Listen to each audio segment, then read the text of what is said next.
Pues, primer interviniente, Jaume Ganaspa, por favor.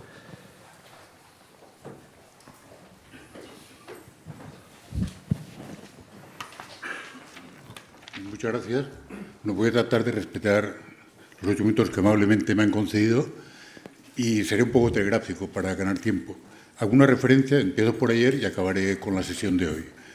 En una observación muy rápida. Ayer se habló de similitudes y diferencias entre catalanes y andaluces, etcétera, que realmente existen, pero finalmente todo relativo. Yo tuve la fortuna de trabajar unos años en Francia, como comentábamos ayer, y antes de vivir en París yo pensaba que entre un ciudadano de Barcelona y un ciudadano de Madrid, por simplificar, había muchas diferencias. Y es verdad, las hay.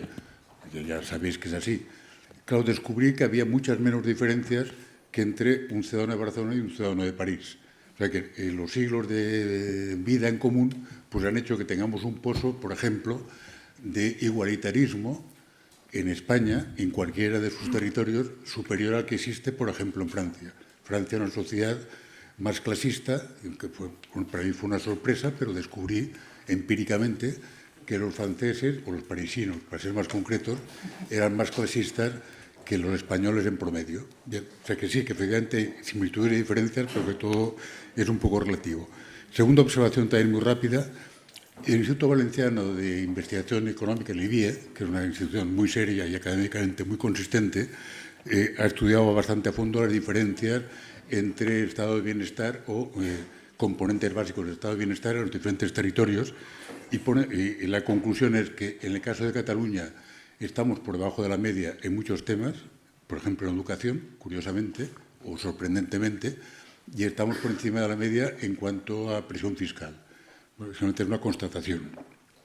Y luego ya entrando un poco en el objeto de mi intervención respecto al tema de ayer, que titulé un poco enfáticamente como valores para un nuevo proyecto común, partiendo de la idea de que sería bueno construir desde la periferia un proyecto común, parece deseable, y esto quizá empezando por el impulso de Cataluña y Andalucía, Andalucía y Cataluña, porque España nos pertenece. Es decir, a veces los que estéis más habituados a tratar con nuestros colegas madrileños, una parte de la ciudadanía madrileña, y lo digo con mucha delicadeza y con mucho respeto, pero a veces tenemos la impresión que percibe Cataluña como algo que les perteneciera, que es algo curioso. Y con Andalucía lo dan por supuesto. Es evidente que Andalucía les pertenece, ya no hay ni que cuestionarlo. Pero también tiene un poco esta actitud, bueno, yo creo que es justo al revés. Es España que nos pertenece, a los catalanes, a los andaluces, a los gallegos, a los murcianos, incluso a los extremeños.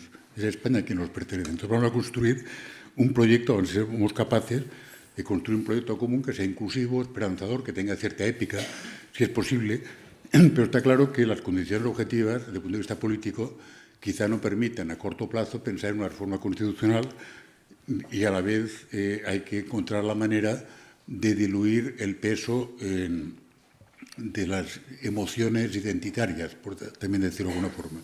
Y se me ocurre que una manera de conseguirlo podría ser trabajar en valores. Porque, comentábamos ayer, remarcaba la importancia de que el Parlamento de Cataluña, en esta misma semana, haya acordado por unanimidad de los 7 grupos parlamentarios una declaración en cuanto a la no utilización política de la inmigración, posicionándose en contra del racismo, la xenofobia, etcétera, y esto es muy valioso, efectivamente es muy valioso. En parte se ha conseguido, por lo que conozco de cómo ha ido este proceso, además relativamente rápido, porque se pusieron de acuerdo en cuanto a principios y valores. Pero poniéndose de acuerdo en cuanto a principios y valores, el humanismo, el respeto a los demás, la igualdad entre los ciudadanos, la democracia, bueno, a lo mejor luego concretarlo en una manifestación como esta fue posible, felizmente. Pero a lo mejor podríamos hacer lo mismo, tratar de hacer lo mismo, cuando construyamos el proyecto común desde la periferia. Valores básicos que habría que tener en cuenta: igualdad / equidad. Eso resolvería o podría resolver temas como la asimetría, incorporar principios como el famoso de la ordinalidad, y no me extiendo, pero la idea de igualdad, equidad, si nos ponemos de acuerdo en que son valores importantes, puede ayudar después a concretar y a resolver temas más concretos. Fraternidad, todo es un poco ingenuo, lo que estoy contando, pero es como me sale y creo que muchos ciudadanos en este país compartiríamos estos valores. La fraternidad sería otro de los valores importantes y fundamental el respeto y el aprecio por la diversidad, que es mucho más que la tolerancia. Es decir, la tolerancia es, bueno, pues resignarse a lo diferente y desde una cierta posición de superioridad moral. El respeto es el apreciarse como iguales entre iguales. Y entonces, perdiendo el respeto y luego el paso siguiente, ya que no respetamos, pues apreciémonos, que no es imposible. Pero pues el respeto y el aprecio por la diversidad, el conocimiento, el reconocimiento y el aprecio, podríamos también avanzar. Si nos ponemos de acuerdo en que este es un valor que podríamos compartir en toda España. Valores complementarios, y perdóname que seré muy esquemático por no perder demasiado tiempo. Confianza, lealtad, participación, cooperación, objetividad, interculturalidad. Como sabéis, muchos de vosotros, hay un método de gestión de la diversidad cultural externa que ha dado buenos frutos, está dando buenos frutos en España, en toda Europa y en otras partes del mundo. Podríamos hacer el esfuerzo, que no sería demasiado difícil, porque tenemos suficiente expertise, suficiente consistencia intelectual para hacerlo, podríamos hacer el esfuerzo de aplicar ese mismo método a la gestión de la diversidad interna. Otro criterio, otro valor sería profundización democrática, la libertad, en el sentido más liberal del término, y perdonar la redundancia. Es decir, ¿qué competencias debe tener cada comunidad? Pues las que quiera, quizá excluidas aquellas que el Estado se reserve como exclusivas, la representación exterior, las Fuerzas Armadas, perfecto. Pues una vez identificadas las competencias de uso exclusivo, entre comillas, por parte del Estado, y en los demás casos, y en un ejemplo que también se comentó ayer, el sistema penitenciario. Bueno, pues no es un tema que suscite aclamación. Las comunidades autónomas no han hecho cola para solicitar esta competencia, y Cataluña tuvo la ingenuidad, entre comillas, en su día de solicitarla. Bien, pues perfecto, no pasa nada, puesto que una visión liberal permitiría esta heterogeneidad en cuanto al uso de las competencias. Emulación sería otro criterio positivo a utilizar, y esto me lo sugería también la intervención de ayer por la tarde, sentido del humor. De vez en cuando no iría mal añadirle alguna dosis de sentido del humor, porque a veces nos ponemos demasiado trascendentes. Bueno, pues desdramaticemos un poco y quizá podríamos avanzar. Y luego, cosas a proscribir en esta misma interpelación ingenua. El sectarismo, ya sé que es muy difícil en los tiempos que corren y es casi inimaginable, pero no es imposible, ontológicamente hablando, pero el sectarismo, la susceptibilidad, bueno, también en este país a veces tenemos una carga un poco excesiva al respecto, bueno, podríamos rebajar la carga, quizá con sentido del humor, perder el miedo y los temores, el pesimismo, un poco de audacia vital, que no pasa nada y es posible y está a nuestro alcance. No buscar coartadas externas, que eso también hemos aprendido mucho en los últimos quizá 15 o 20 años. Seamos también un poco autocríticos antes de exportar, digamos, exportar las culpas hacia los demás. Y también proscribiría la astucia. La astucia no es un valor democrático. O sea, puede ser todo lo atractivo que podría parecer, pero no es un valor democrático, y además no es muy inteligente en el principio de la expresión, porque es muy improbable que alguien sea siempre más astuto que todos los demás. Esto es estadísticamente muy improbable. Entonces, eliminemos también llevo 6 minutos. 8. 8 minutos. Hombre, no. Sí, el tiempo no engaña. ¿Me regalas 2, por favor? 2 minutos, venga. Entonces, Sí, pues, evidentemente. Al tema de hoy, había bautizado la intervención como la voz de España en Europa. ¿Qué quiero decir con esto? Bueno, hace poco tuve el privilegio de asistir a un desayuno con Xavier Prats, que es un alto funcionario español, catalán, en Europa, que conoce mucho los entresijos de la Unión Europea, es realista también, es sabio, tiene mucha experiencia acumulada, y explicitaba la situación de España respecto a Europa como una especie de clamoroso silencio de España. Y después de unos años en que España tuvo un papel en Europa y lo usó de manera positiva, llevamos años en que hay un silencio clamoroso. Entonces, habría que conformar una voz de España en Europa en la que además participarán las comunidades autónomas. Tenemos competencias y capacidad de construir relato y capacidad de hacer aportaciones de futuro para el común proyecto europeo. Tenemos competencia, insisto, no solo a nivel del Gobierno central o de la élite central, tenemos también competencias y saberes y posibilidades de aportación a nivel periférico. Entonces, construyamos conjuntamente esa voz y hagámosla valer, porque el contraste entre la posición de España en Europa o el papel o el rol de cierto liderazgo entre los años 80 y 90 y el actual realmente es clamoroso.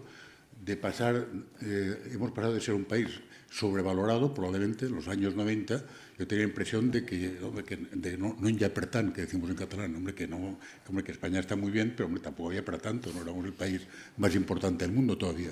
Bueno, ahora hemos pasado a ser bastante ausentes como país en los foros europeos, y perdón la caricatura por la simplicidad y la urgencia. Pero España ha pasado a ser bastante ausente y Cataluña actualmente es irrelevante, cuando también en otras épocas teníamos cierta relevancia y cierto eco en Europa. Y una última referencia, y acabo de verdad, en relación con la sesión de esta mañana. La intervención me ha recordado lo del trilema famoso de Rodri, de la compatibilidad entre democracia, globalización. Bueno, efectivamente, el trilema existe. Entonces, lo que ocurre con las reacciones nacionalistas, identitarias, etcétera, es que hay un refrán en castellano que dice que es mejor ser cabeza de ratón que cola de león. En catalán, que somos más prácticos, decimos val més ser un petit amo que un gran mozo, y se entiende perfectamente en castellano. El riesgo es que con repliegues identitarios acabemos siendo la cola de ratón o el petit mozo, que sería dramático. Con lo cual, efectivamente, apostemos por seguir contribuyendo al proyecto europeo, aunque no sea tan perfecto ni tan ideal como a todos nos gustaría cuando soñamos. Pero es bueno soñar en algo como con la democracia. Es bueno soñar en algo perfecto y, entre tanto, vamos haciendo camino hacia eso, sabiendo que en vida humana no lo conseguiremos, pero nos permitirá seguir avanzando. Muchas gracias. Muchas gracias.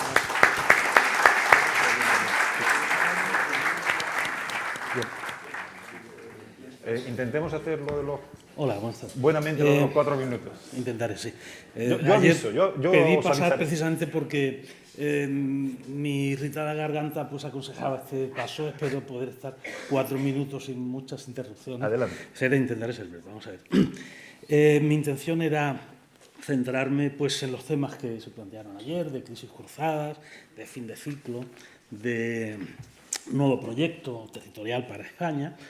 Me quedé con algunas de las cosas que se dijeron como de bastante interés para, digamos, consolidar mis ideas, como cuando hablamos del papel fundamental del sistema fiscal y del sistema de financiación autonómica en el sentido de propiciar la crisis del modelo, ¿no? Ayer hablamos aquí incluso de cómo Cataluña no está en el informe de expertos sobre financiación autonómica, no está directamente, sí indirectamente a través del representante de Baleares, como sabéis, tampoco está en la conferencia de presidentes. Yo creo que esta es una pieza, una señal bien identificativa de la crisis del modelo del Estado de las autonomías, ya que este tipo de comportamientos impresiona, ¿no?, sobre la crisis de un modelo que tiene raíces pues, multilaterales, en el sentido de intentar modificar el marco de relación anterior, sustituirlo por uno de bilateralidad, en el caso de Andalucía con Cataluña. Bueno, este es un tema en el que además no quería extenderme, pero sí que me lleva a pensar que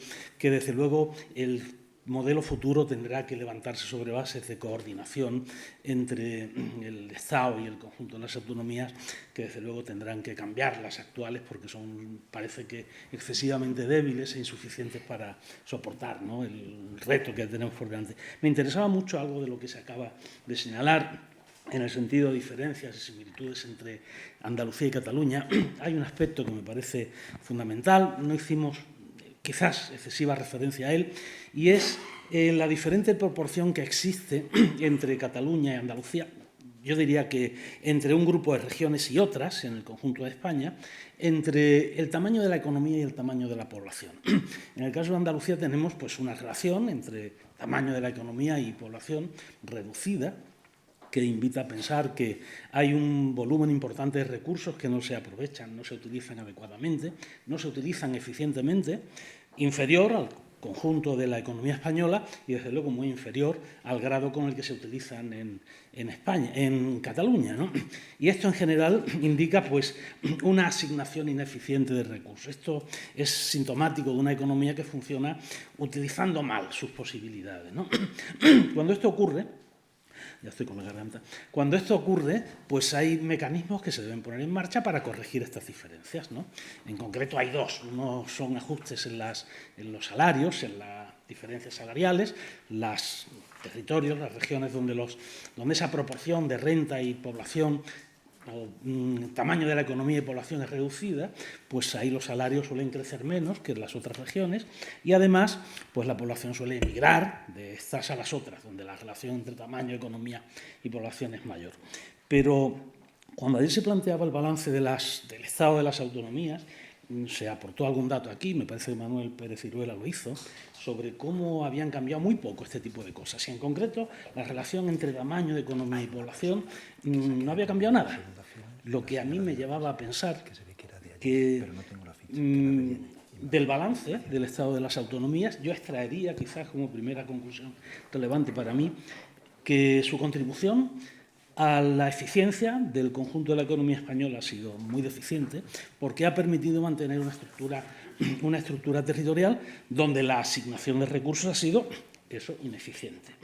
La cuestión es por qué. Quizás por las características del modelo. Esto no es algo exclusivamente español. ¿Ya llevo 4? Pues me voy a quedar en la cuarta parte de lo que quería decir. También ocurre en Italia. En Italia lo empiezan a estudiar un poquito antes, en la década de los 90, y dicen el sistema de transferencias, del que también se habló ayer, de rentas que se produce en Italia, también se produce en España, es tan intenso que consigue paralizar estos mecanismos de ajuste. Estas diferentes proporciones entre tamaño, economía y población, que tendrían que haberse modificados para evolucionar hacia una estructura territorial más eficiente, no funcionan. Y a finales de los 90, sobre todo antes de la crisis de 2007, 2008, estamos en una situación en la que estas transferencias de renta impiden estos ajustes salariales, no hay competencia salarial entre las regiones y, desde luego, impiden que estos ajustes de población puedan producirse. Así que el sistema territorial, el modelo territorial que iniciamos con el Estado de las Autonomías, de alguna manera se levanta sobre un poderoso sistema de transferencia de renta entre regiones más avanzadas y atrasadas, y este sistema de transferencia de renta tan poderoso contribuye decisivamente a que este sistema ineficiente, de carácter territorial, pues se haya mantenido durante el tiempo. Tendría que añadir dos cosas que no voy a añadir más, que es por dónde va a ir el sistema en el futuro y, sobre todo, qué racionalidad hay detrás de este mecanismo. No lo voy a explicar, pero solo decir una cosita, y es que es absolutamente racional lo que ha pasado. Es decir, lo que ha pasado es lo que se ha querido que pase, pero para esto necesitaría otros 4 minutos. Muchas gracias, Joaquín. Carlos.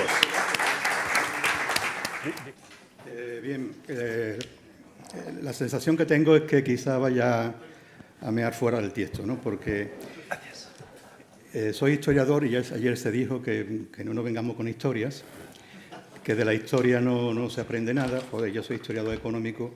También se dijo ayer, se ha hablado poco de economía en esta sesión, ¿no? Y menos de capitalismo.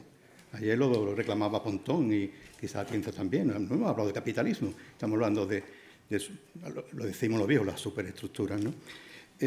Por salirme hay un mantra de la unidad de la patria, eso nunca ha existido en España, ¿no? Desde el punto de vista económico, España, esa unidad nunca ha existido, históricamente no ha existido ni existe hoy, porque más que un país plurinacional es un país pluricapitalista, que se ha organizado, ya lo decía Vicente Vives, que decía organizaba cuatro capitalismos en España, el norteño, el castellano madrileño, el catalán y el andaluz, se han organizado pues, con instituciones mentales, culturales, políticas diferentes para satisfacer a las distintas élites.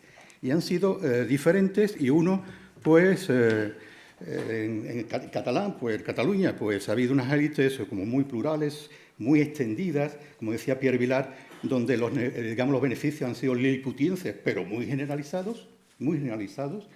Esas mismas élites son las que hoy pues, ponen digamos, ante la nueva situación, una nueva marcha, una nueva adecuación al ritmo de los tiempos, a la Europa de hoy, a la globalización, mientras que en Andalucía pues, hemos tenido un capitalismo extractivo, manejado primero los señores, después por los señoritos, después por la señora Botín.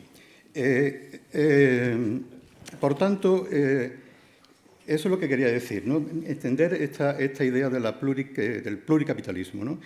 y por tanto, los capitalismos que se han maltratado, entendido a veces, otras veces no, que han llegado guerras civiles también por ese motivo, etcétera, etcétera. Siguiendo con Vicens, hace ya 60 años, ¿no? Cuando identificaba a los capitalismos, lo hacía a su manera, refiriéndose a la psicología social de los pueblos. Antes se ha hablado, se necesitaba un psicólogo, ¿no? Ya lo decía. Entonces, pues, decía el catalán, por no olvidar los otros dos, el catalán pues, es un pueblo laborioso, inteligente, que actúa, y esa especie de mensaje pues, ha sido construido, porque el capitalismo construye mecanismos de extracción, de acumulación de capital, pero también construye legitimidad y construye valores para que, digamos, se legitime ese proceso de acumulación, ¿no?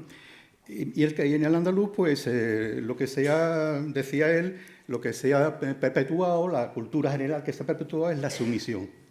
Es un pueblo sumiso.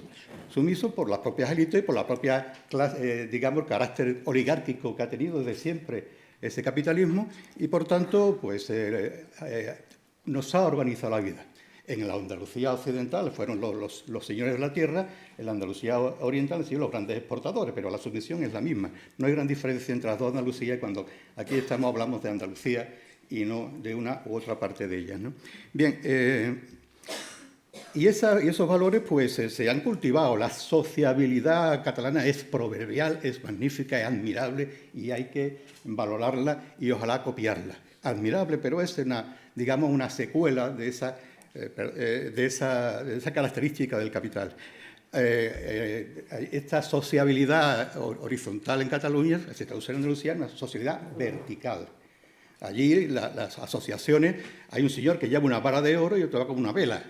O sea, que ahí no... ¿Y por qué va con una vela? Porque quizás aspire clientelarmente al que el señor de la vara de oro pues, le dé algún tipo de prebenda.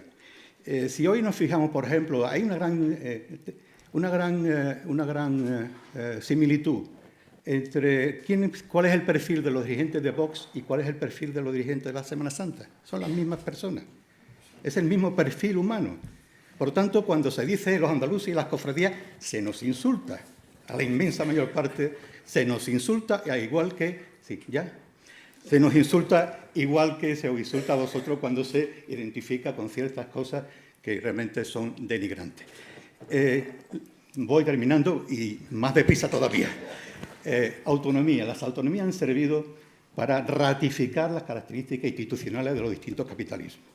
La del capitalismo, digamos, plural, abierto, de las élites catalanas. Amigo Atienza, hablemos de capitalismo y de la extracción también de los barrios de las élites catalanas, no de Ciudad Badía, igual que allí también de las 3.000 viviendas, de las élites catalanas que están intentando, ya he dicho antes, crear una especie de marco institucional para adaptarse a la globalización. Y eso lo que pasa es que en el 2010 todo eso se rompe con la crisis económica y entonces hay que buscar nuevas orientaciones, nuevas adaptaciones. Y en eso los catalanes y los andaluces tenemos algo en común, ¿no? Estoy por la confederación, estoy por darle a las élites catalanas, pidiéndole por favor que también piense de quién extraen sus beneficios. Digamos, estoy por la labor de concederle pues quizás lo que reclaman, esa solución fiscal para que puedan competir con ventaja en el exterior. Por tanto, ¿por qué no a la confederación? ¿Por qué no reconocer que España es un país pluricapitalista? Siempre lo ha sido y posiblemente siempre lo será. Y habrá que entenderse en esa pluralidad. Y también habrá que decirle a los andaluces, habrá que, digamos, hablar de derecho a decidir a los andaluces. No como nación, sino como personas. Que la gente tenga opción de decidir además de ir desde... Ya termino. Además de ir o trabajar en el ladrillo, en el reponedor del super no sé cuánto, y a poner copas en los bares, poder decidir otras opciones de vida que no la tienen, ¿no? Y también soberanía. Y bien, el derecho también, no soberanía nacional y política, soberanía a tener los propios recursos que hoy están en manos de otros. Gracias. Muchas gracias, Carlos. Ana María. contención en el uso de la palabra, porque todo no lo podemos decir y todo no lo podemos escuchar. Eso es imposible. Entonces, yo insistiré hasta el final, por favor, 4 minutos, si es posible. Vale, no, yo seré muy breve, de verdad, ¿eh? En realidad, mi intervención estaba preparada para ayer, pero al final la voy a improvisar y es un poco una respuesta, una reacción. Está vinculada con lo que ayer tenía pensado, pero es en realidad una reacción un poco a lo que he escuchado esta mañana. Y la primera reacción ha sido que, bueno, yo no comparto en absoluto el diagnóstico que se ha hecho aquí sobre el origen del problema catalán. Yo creo que no es exclusivamente un problema identitario. Creo que tampoco es, al menos en su origen, un problema de recuperación de soberanía, de nostalgia de la soberanía, sino que al final es un problema en realidad que está presente en todas las federaciones, que es un problema que recorre a todas las federaciones, que es un problema de commitment, ¿no? Como dicen los anglosajones, de compromiso, que en realidad se deriva en las federaciones de una simetría de poder entre un gobierno central y las unidades territoriales, y que pues lo que hace es que requiere de una serie de salvaguardas para las comunidades autónomas o para las unidades territoriales que las protejan de potenciales abusos del poder central, ¿no? Yo creo que esto no ha funcionado. En el diseño nuestro estas salvaguardas no están o no dan suficientes garantías a algunas de las comunidades autónomas para el autogobierno, y posiblemente aquí, digamos, las lentes identitarias también tienen algún efecto, pero para potenciar esta desconfianza, pero yo creo que esto está en la base del problema, y cualquier solución a este problema requiere, o cualquier solución o cualquier acuerdo que pretenda dar una solución, aunque sea provisional, al problema eterno de Cataluña y el encaje de Cataluña en España, tiene que pasar por abordar este problema, aparte de otro que me parece fundamental, que es el tema de la cooperación entre las unidades territoriales, que impidan, digamos, esta tendencia centrípeta y que, de alguna manera, doncs, esto ayuden a integrar, ¿no? A integrar y a que haya una competencia más centrífuga. Bueno, por lo tanto, yo en realidad estoy bastante en desacuerdo, y no sé si lo he leído mal, Manolo quizás, o Manuel, perdona, no sé si lo he leído mal, pero estoy completamente en desacuerdo con esta idea de que tengamos que aceptar esta interpretación, digamos, que a mí me parece bastante restrictiva de la interpretación definida desde el centro. Nada más. Muchísimas gracias.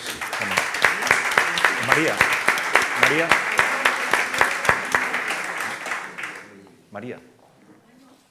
Sí. A ver, el Estado federal como reconocimiento constitucional de la pluralidad. Y voy a hablar de la propuesta de la Generalitat Valenciana, que siempre hago propaganda de esta propuesta porque me parece muy interesante. Pero primero un previo. Partiendo de que el independentismo sea una revuelta conservadora impulsada por unas élites, como se ha dicho, de una de las zonas más ricas de España y de Europa, y de que su proyecto, yo continúo pensando que es una falsa quimera y no una utopía disponible, promovida y difundida desde el Gobierno y los medios de comunicación públicos.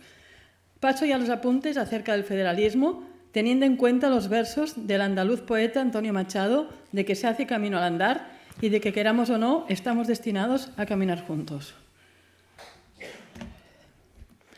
Si entendemos el federalismo como el pacto o la alianza entre realidades diferentes, ya sean pueblos, comunidades, etcétera, preservando la identidad de cada uno, es decir, unión y pluralidad, unión y diversidad, fraternidad, dentro de un marco de confianza, creo que es la mejor forma de organizar sensibilidades y procedencias diversas y de garantizar la democracia.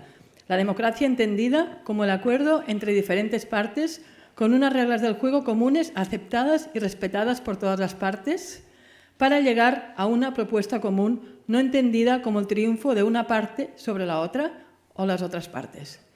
En este sentido, la propuesta federal del acuerdo de la reforma constitucional del Consell de la Generalitat Valenciana es interesante como propuesta porque supera la contradicción del periodo constituyente, dejando a un lado la concepción de España única e indivisible y profundizando en la concepción de España como un conjunto articulado de pueblos diversos, nacionalidades históricamente formadas y regiones, parafraseando a Jordi Soletura. Un Estado federal que garantiza la descentralización, la toma de decisiones y un sistema de financiamiento adecuado y justo, es decir, equitativo y solidario. Se trata de una propuesta fresca e innovadora que tiene en cuenta las nuevas realidades y las nuevas necesidades, así como los nuevos valores. Amplía los derechos a la luz de los cambios sociales acontecidos e incluye dentro de los derechos fundamentales, derechos subjetivos, profundizando y avanzando en los mismos. Incide también en la mejora de las instituciones representativas, en nuevas expresiones de la democracia participativa y en fortalecer la separación de poderes para contribuir a fortalecer la confianza de la ciudadanía en las instituciones, valga la redundancia. Un modelo territorial hacia el federalismo basado en los hechos diferenciales que hay en España, que más allá de los sentimientos subjetivos de sectores de población son objetivos. Las diferencias lingüísticas, culturales, de instituciones políticas y jurídicas, además de las de tipo geográfico y económico, requieren tratamientos diferenciales. Unos hechos diferenciales que deben ser factores de inclusión y no de exclusión y son, en el ámbito estatal y en el de cada comunidad, realidades plurales. Estado federal como una forma de mantener unido lo que es diverso y de que cada comunidad se interprete a la luz de su historia, su experiencia y sus expectativas. Si queremos superar el conflicto creado, hay que tender puentes y construir. Ni Cataluña, ni España, ni Europa no pueden construirse en base a demandas identitarias. Como decía la profesora danesa Marlene Wynne, Europa no creo que pueda construirse sobre la base de demandas identitarias. Me parece una idea de otro siglo. Este tipo de movimientos conducen al lugar equivocado, a una balcanización que debería asustarnos. Hay que tender puentes y construir. Es necesario una desescalada del conflicto. Los problemas y crisis sociales, humanos y económicos que vivimos en este mundo globalizado son de alcance mundial y solamente encontrarán respuesta si buscamos soluciones globales e interconectadas. El aislamiento y la separación no son soluciones. Es inevitable e imprescindible ponerse de acuerdo. Muchas gracias. Bueno, disculpad si me voy por los cerros de Úbeda o más arriba todavía, porque quiero traer aquí una imagen de la película Federal, de Federalistas de Esquerra, dirigida por Albert Soler, donde se ve la Tierra vista desde el espacio exterior. Se ve todo oscuro, excepto las lucecitas de los sitios donde vive la gente, donde vivimos nosotros. Desde el espacio, el nosotros se ensancha, se globaliza. Ya no somos ni 7,5, ni 8,5, ni 46,5. Somos un nosotros de 7.700 millones de personas.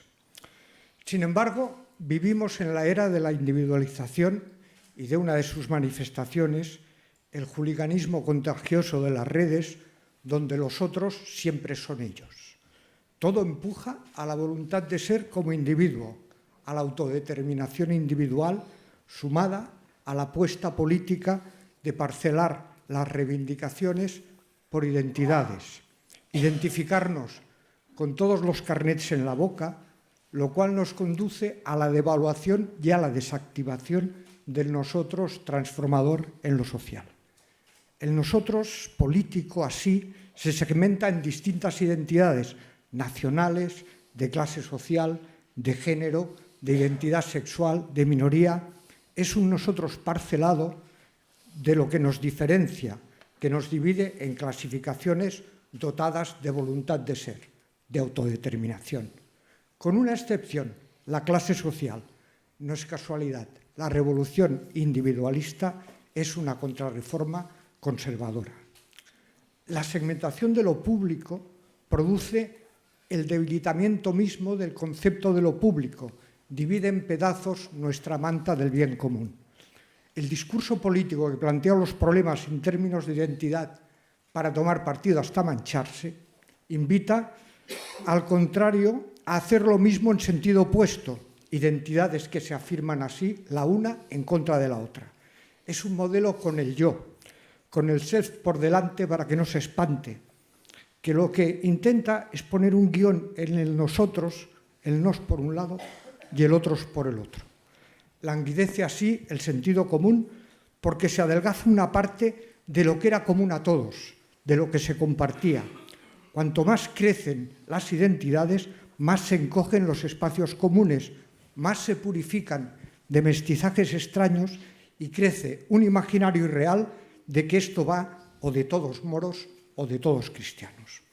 Y quisiera volver a las luces de la tierra desde el cielo. Más que una manera de entender las naciones, necesitamos una manera de entender el mundo.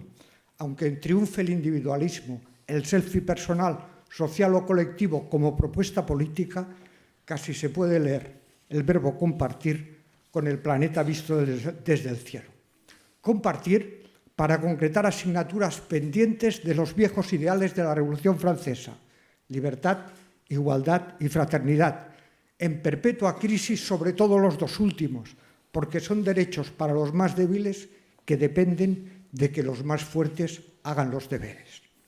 Compartir para mitigar el cambio climático, para convivir con la realidad, porque cuando la quiebra de un banco de Nueva York provoca el desahucio de un piso de la Verneda o de unos bajos del barrio de Triana, es que, lo queramos o no, somos interdependientes. La realidad ha demostrado que la solidaridad es una bella palabra que se pone fea cuando se usa, porque en vez del cada palo que aguante su vela, obliga a dar algo de lo que se tiene a aquellos a quien le falta. Por el contrario, el feminismo ha enseñado que la diferencia puede convivir con la igualdad, aunque nunca sea una convivencia fácil. Cooperar en vez de confrontar, administrar la biodiversidad política, articularla para hacer gobiernos que sean mejores, más cercanos a los ciudadanos y el máximo de asociados y unidos para hacer frente desde la proximidad y la globalidad a los hechos transnacionales. Construir un proyecto de Estado a partir de los valores federales de un federalismo capaz de levantar puentes por encima de las trincheras, pero que a la hora de la verdad, tanto en la política española como en la catalana, todavía sigue siendo un personaje en busca de autor. Ganar no basta para transformar, se necesita dialogar, convencer, persuadir y acordar, y tener un proyecto de España alternativo que no nos hiele el corazón, donde quepamos todos la igualdad y la diversidad. Muchas gracias, Luis. Voy a hacer una acotación, en fin, aprovechando el privilegio de estar aquí sentado en la mesa, algunas cosas que se han dicho. Por cierto, otro lema de la República Francesa es la indivisibilité, me temo, que se lo olvidamos, ¿no? No solamente es liberté, égalité, fraternité, sino también la indivisibilidad de la República como espacio de realización de derechos, etcétera. No está de más recordarlo. Bueno, yo quería decir un par de cosas o un par de temas. Joaquín creo que ha hecho una intervención muy valiosa y muy interesante. Quizá podría haber durado 4 minutos más, ¿verdad? Y hay un argumento que a mí me parece que sí tiene fuerza, aunque bueno, hay que cualificarla, en la queja que se ha formulado tradicionalmente hacia comunidades como pues, Andalucía, Extremadura, etcétera. Que es la idea de que, bueno, somos electorados demasiado cómodos en nuestro retraso relativo, ¿no? Es decir que, bueno, pues hemos seguido votando el mismo partido, pues 36 años, aunque ese partido no nos sacaba de donde se suponía que deberíamos salir, ¿no? Que es, como digo, ese retraso relativo. Me parece que esa queja sí es razonable, pero claro, para que esa queja tuviera toda la fuerza que puede tener, sería necesario que las comunidades que la formulan fueran impecables, y tampoco ellas lo son, ¿no? Es decir, aquí ha habido un 3%, tampoco eso se intentó tapar, etcétera. O sea que, digamos, todos tenemos defectos y problemas en ese sentido. Y un apunte al respecto, claro, el modelo, por ejemplo, del cupo vasco, ¿no? El País Vasco es la comunidad autónoma, corríjame si me equivoco, con diferencia el mayor número de jubilados, clases pasivas receptoras de pensiones.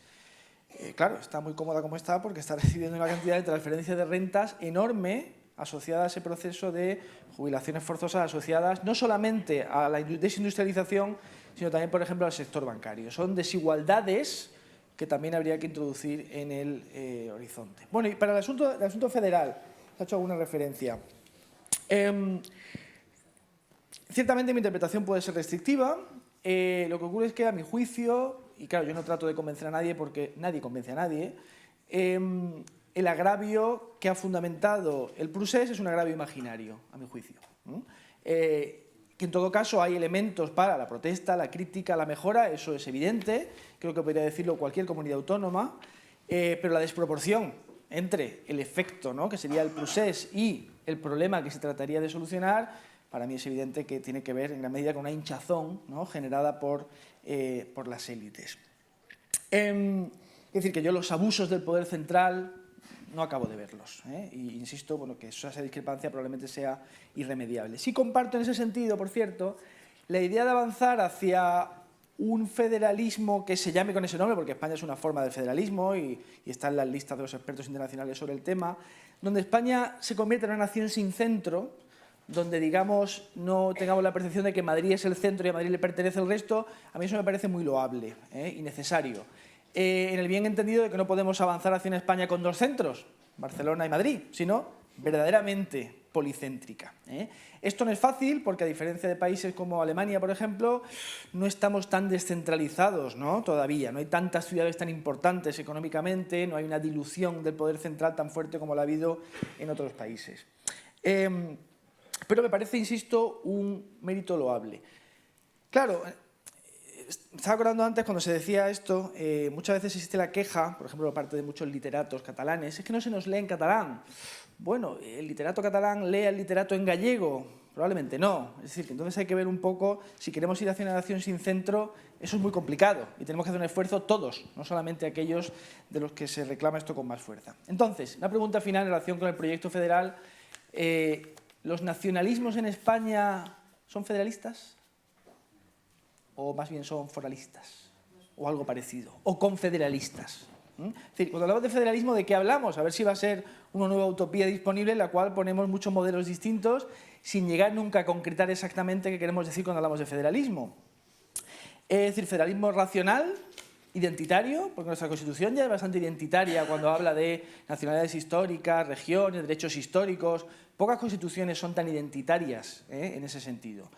Y finalmente, y en este sentido también, bueno, un proyecto de reforma federal requiere un elemento indispensable en cualquier federación, donde las tensiones son inevitables, totalmente de acuerdo, que es la Bundestreue famosa de los alemanes, la lealtad federal. Pues claro, lealtad federal después del procés, pues me parece que eso es poco creíble o va a requerir un tiempo considerable, ¿no?, de reparar esos puentes. Entonces, bueno, sí, el federalismo está muy bien como ideal, yo lo comparto, acabo de decirlo, pero detrás de eso hay muchísimo debate, ¿no?, pendiente. Gracias. Muchas gracias.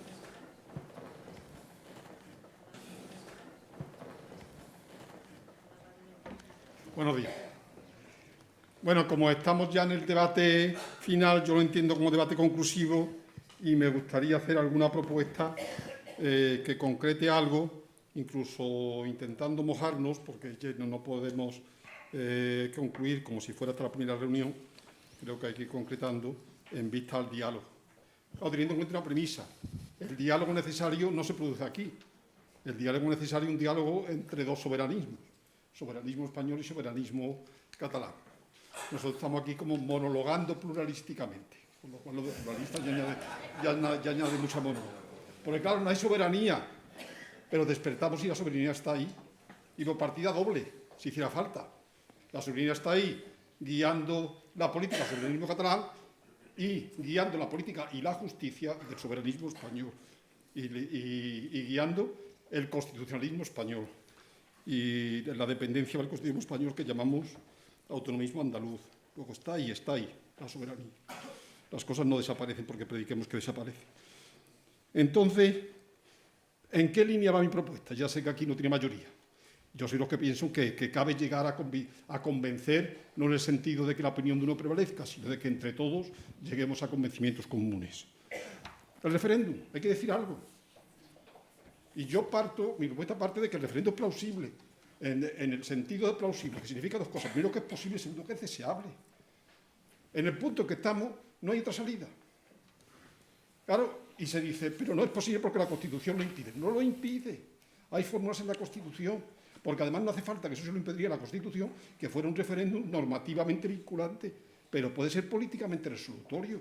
Y por lo tanto el referéndum no pone entre la necesidad de negociar una reincorporación, una desconexión según el resultado, a la vista de este resultado. Pero ¿cuál veo yo que es el problema fundamental hoy del referéndum? Un referéndum tiene que ser binario, se diga lo que se diga, porque si no, no es un referéndum, si no, no es resolutorio.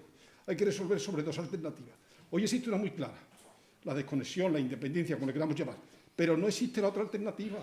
¿Por qué? Un referéndum actualmente sería elegir entre la independencia y el caos, o si quieren con palabras menores, la independencia y la anomia. Hoy está vigente y no está vigente el Estatuto de Cataluña. Hoy está vigente y no está vigente la Constitución en Cataluña. Luego, no hay una alternativa ahí. Entonces yo creo que lo mejor que podríamos pensar es proponer la construcción de esa alternativa ¿en base a qué? En base a que haya algo concreto, tangible, con posibilidad de futuro, según que el resultado no sea la independencia o la desconexión. ¿Qué es lo que hay? Que ya está experimentado y que ha fallado, pero que en sí no es una mala fórmula y que cabe enteramente en la Constitución española, se diga lo que se diga. Derecho histórico, que se pensó para eso. El tercer Estatuto de Cataluña, el que hoy está ahí, no está vigente, se planteó a partir de algo que no se había planteado en el 79, que es que Cataluña es una comunidad autónoma de derecho histórico. Y el último estatuto ha aprovechado a fondo esa posibilidad. ¿Qué ocurre? Que no porque no se crea la fórmula, sino porque se sabía que ir al Constitucional, lo que te lleva al Constitucional es jugar en campo ajeno. La Generalitat, ni el Parlamento, ni el Gobierno defendieron un argumento del derecho histórico ante el Tribunal Constitucional. ¿Por qué? Porque sabían que eso, que es campo ajeno, que en ningún momento el Tribunal Constitucional está nunca dispuesto a aceptar ese argumento, aunque esté en la Constitución. Entonces hay que jugar al margen del Tribunal Constitucional, lo cual es constitucional y que ocurre en muchos casos, en muchos países. No jugar contra el Tribunal Constitucional. Eso es un suicidio, porque el Estado es muy fuerte y el Estado está vetado al Tribunal Constitucional.